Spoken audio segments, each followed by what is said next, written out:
Hey there, it's Julie at This Beautiful Farm Life, and today I am making easy lacto fermented garlic.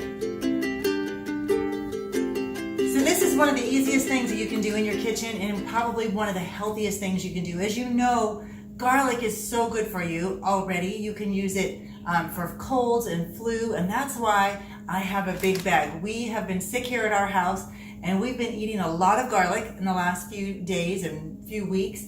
And I got this big bag of garlic, but it's going to be way more than we can eat up, even with being sick, and I don't want to have it go bad. So I decided I was going to ferment the rest of it. The way that we're going to do this is just using salt and water. And the way this works is that lacto fermentation has nothing to do with milk or anything to do with lactose. It has to do with lactic acid bacteria, which is found in the soil. And so anytime you take a plant or a product of a plant like garlic or carrots or cabbage or whatever that's grown in the soil, it's going to have lactic acid bacteria on it. And that bacteria, it's the good bacteria that will go into this jar and help it to ferment.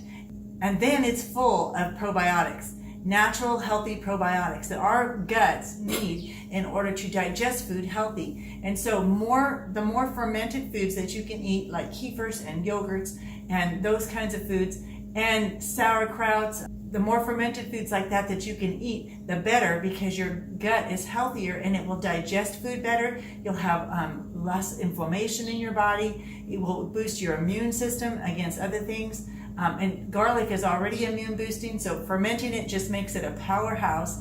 And it also tones down how sharp it is. Now, if we eat it just raw, it can be kind of sharp. But if you eat it fermented, it's a little bit sweeter and not quite as difficult to put down. And so people who don't handle garlic well or burp it up, this will help them. So you can use it on your salads and a pesto, in dressings, anything that you want to do that's not cooked is the best way, because that will keep all those live bacteria going, and they will benefit your health.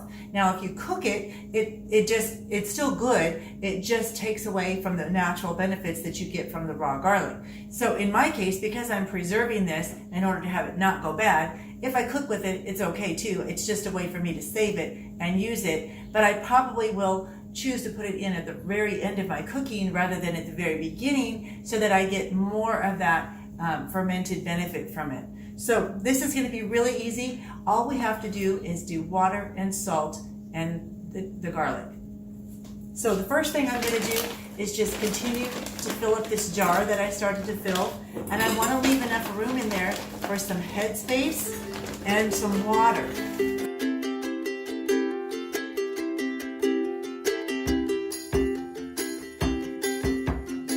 I'm just going to start with about 1.5 cups of water in order to fill my jar, because I don't want to have too much and have the salt not be in there. So I'm just going to use a sea salt. This is just plain sea salt. You can also use Himalayan salt.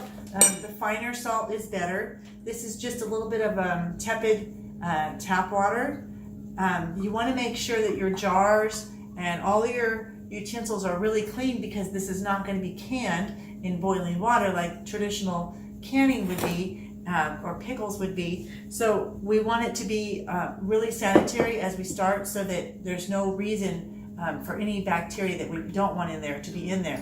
So now we're just going to fill it up with water.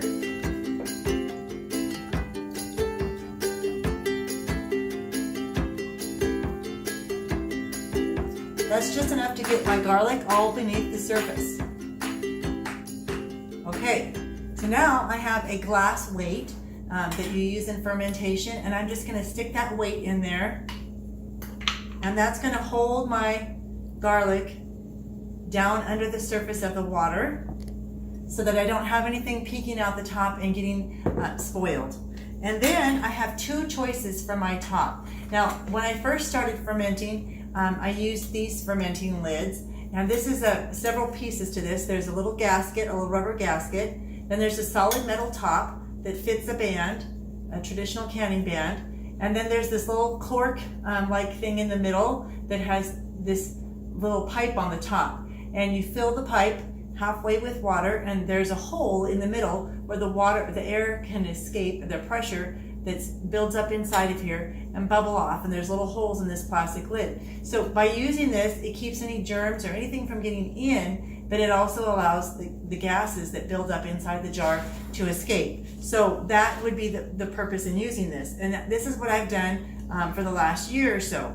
But I just found out about these little silicone,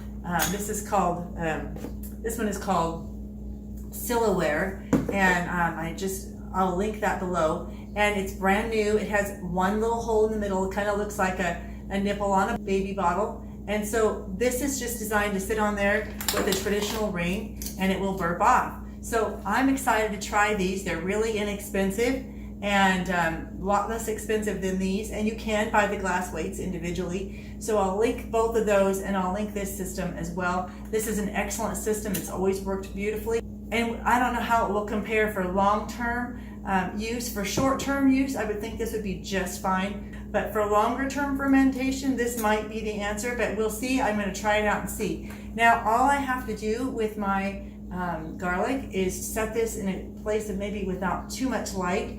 I need to leave it across the room from my sourdough starter. All these ferments going, you don't want your sourdough to start tasting like pickles or something in this. So I will put this on the other side of the kitchen from my sourdough starter, just to not spoil that. And I'll leave it on the shelf. It can be anywhere from 5 to 25 days. But the key is just to get it to where you like it. So you're just gonna reach in there after a few days and grab one and give it a taste and see if it tastes fermented enough.